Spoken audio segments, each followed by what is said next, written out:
Dear students, आज हम लोग 11th क्लास की हॉर्नबिल से 5th lesson the ailing planet the green movement's role का अध्ययन करेंगे। यह चैप्टर नानी पालखीवाला ने लिखा है। नानी पालखीवाला का जन्म 16 जनवरी 1920 को मुंबई में हुआ था और 11 दिसंबर 2002 मुंबई में ही इनका निधन हुआ। इन्हें पद्म विभूषण से सम्मानित किया गया था। नानी पालखीवाला पर्यावरणविद और पर्यावरण के प्रति सजग रहने वाले थे। यह आर्टिकल नानी पालखीवाला के द्वारा लिखा हुआ और इंडियन एक्सप्रेस समाचार में प्रकाशित हुआ एक विद्वतापूर्ण लेख है। लेखक हमारा ध्यान उस चिंताजनक स्थिति की ओर खींचता है जिसमें हम हैं। पृथ्वी का स्वास्थ्य बुरी तरह बिगड़ रहा है और यह हम अपनी भावी पीढ़ी के लिए एक दरिद्रतापूर्ण ग्रह देकर नहीं जाना चाहते। तो पृथ्वी का विवेकहीन दोहन तुरंत रोक दिया जाना चाहिए। विस्फोटक होती हुई जनसंख्या को नियंत्रण में लाया जाना चाहिए। ऐसा अवश्य है कि संसार के प्रति हमारी विचारधारा में समग्र परिवर्तन के रूप में एक थोड़ा विश्राम जरूर हुआ है। अब अपने ग्रह को बचाने के लिए इस आवश्यकता के प्रति मनुष्य जागृत हो रहा है और पृथ्वी ने जिस पर्यावरण संबंधी संतुलन को इतनी तेजी से खो दिया है उसे वापस लाने के प्रति भी मनुष्य जागृत हो रहा है। तो इस लेसन के फर्स्ट पार्ट में हम देखते हैं क्या कहा है नानी पालखीवाला ने।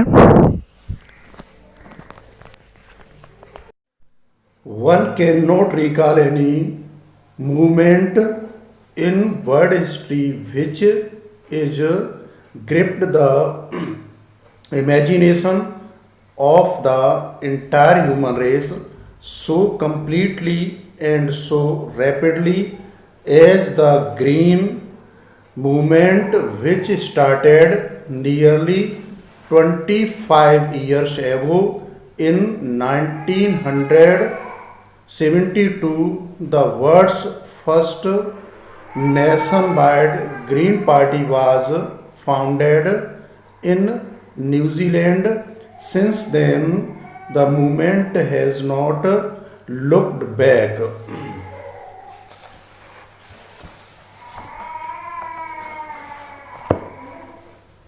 संसार के इतिहास में किसी को भी किसी ऐसे आंदोलन की याद नहीं होगी जिसने संपूर्ण मानव जाति के विचार को इतनी बुरी तरह और इतनी शीघ्रता से जकड़ा हो जितना कि लगभग 25 साल पहले शुरू हुए हरित आंदोलन ने सन 1972 में संसार की पहली राष्ट्रव्यापी हरित पार्टी की स्थापना न्यूजीलैंड में हुई।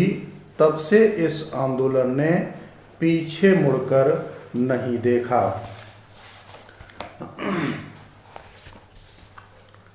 We have shifted one hopes irrevocably from the mechanistic view to a holistic and ecological view of the world.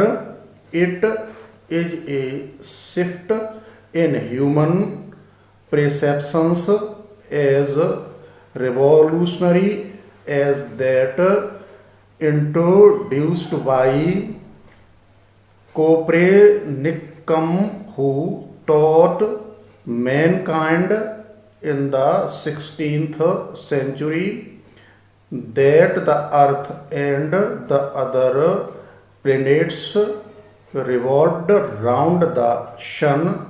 For the first time in human history, there is a growing worldwide consciousness that the earth itself is a living organism and enormous being of which we are parts.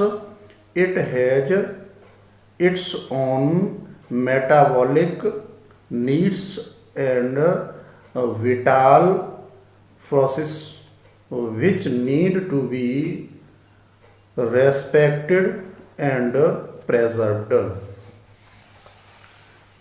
क्या लिखा? हमने अपनी आशा को यांत्रिक दृष्टिकोण से हटाकर अपरिवर्तनीय रूप से संसार के संबंधों में पूर्ण और पारिस्थितिक दृष्टिकोण में परिवर्तन कर लिया है।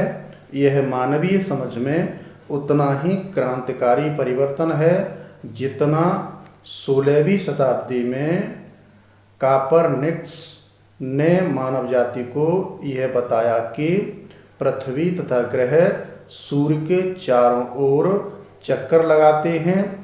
मानव इतिहास में पहली बार बढ़ती हुई विश्वव्यापी जागरूकता उत्पन्न हुई है कि पृथ्वी अपने आप में एक सजीव संरचना है, एक विशाल प्राणी जिसके हम हिस्से हैं। इसकी अपनी उपापचयी आवश्यकताएं और ज़रूरी प्रक्रियाएं हैं जिसका सम्मान किए जाने और बनाए रखने की ज़रूरत है। आगे the concept of sustainable development was popularized in 1987 by the World Commission of Environment and Development. In its report, it defined the idea as development that meets the needs of the present without compromising the ability of future generations to meet their needs, i.e. without stripping the natural world of resources future generations would need. तो क्या लिखा?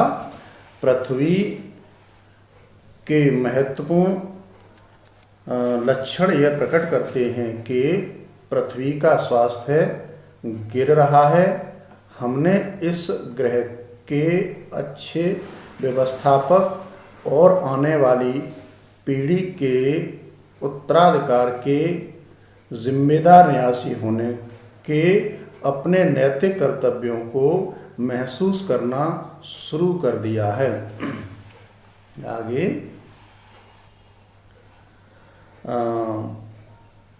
कायम रह सकने वाले विकास का विचार सन 1987 में world commission on environment and development द्वारा लोकप्रिय बनाया गया।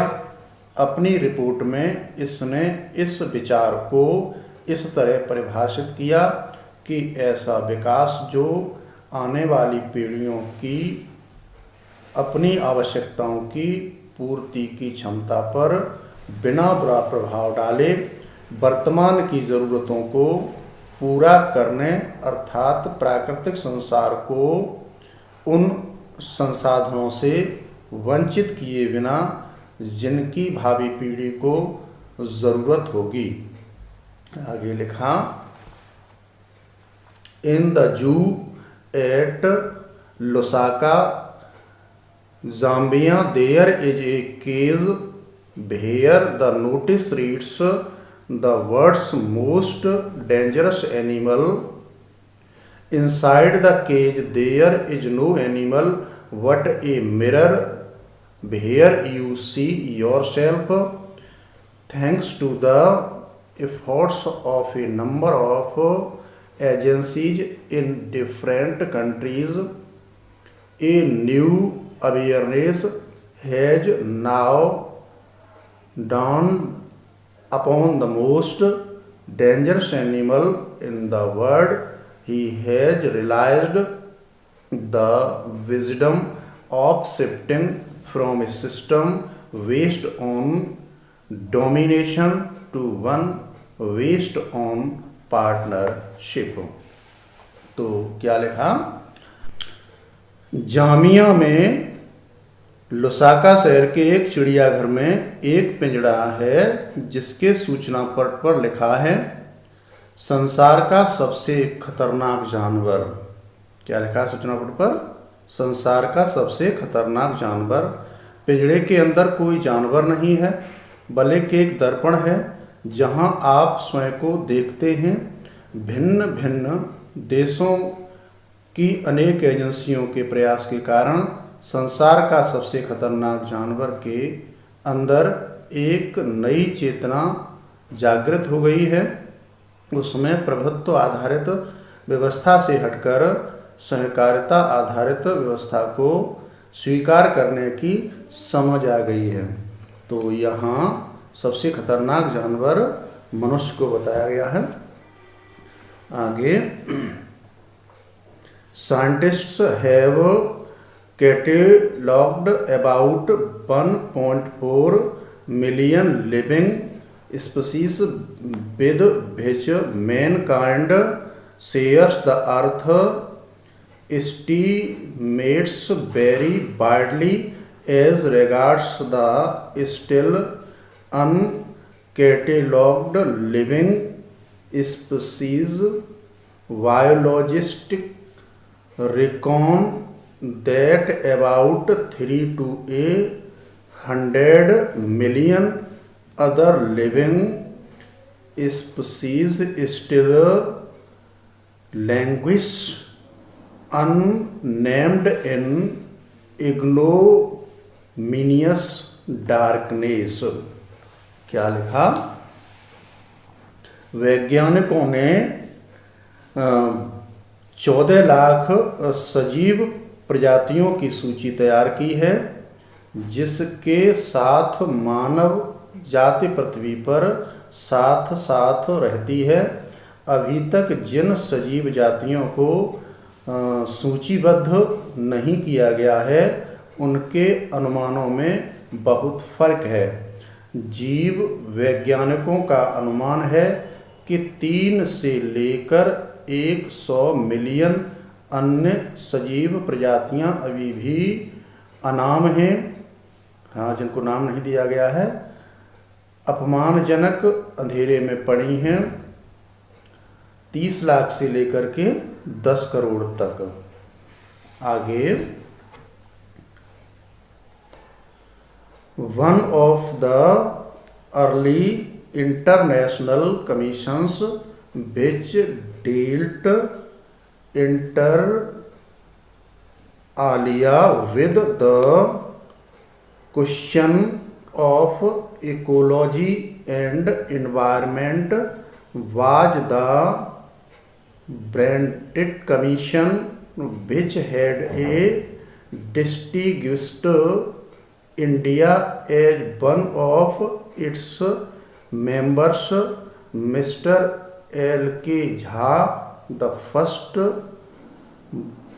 Brundtland report raised the question, are we to leave our successors a scorched planet of advancing desires, impoverished landscapes and island environment। तो क्या लिखा कि प्रारंभिक अंतर्राष्ट्रीय आयोगों में से एक जिसने अन्य बातों के साथ साथ पारिस्थितिकी और पर्यावरण के प्रश्न पर विचार किया, वह था ब्रांडेट आयोग, जिसमें एक विशिष्ट भारतीय श्री L.K. झा एक सदस्य थे। पहली ब्रांडेट रिपोर्ट ने प्रश्न उठाया, क्या हम अपने उत्तराधिकारियों के लिए सूखा हुआ, एक विस्तृत होते रेगिस्तानों वाला, उजड़े हुए भूदृश्यों वाला और बीमार पर्यावरण वाला ग्रह छोड़ेंगे।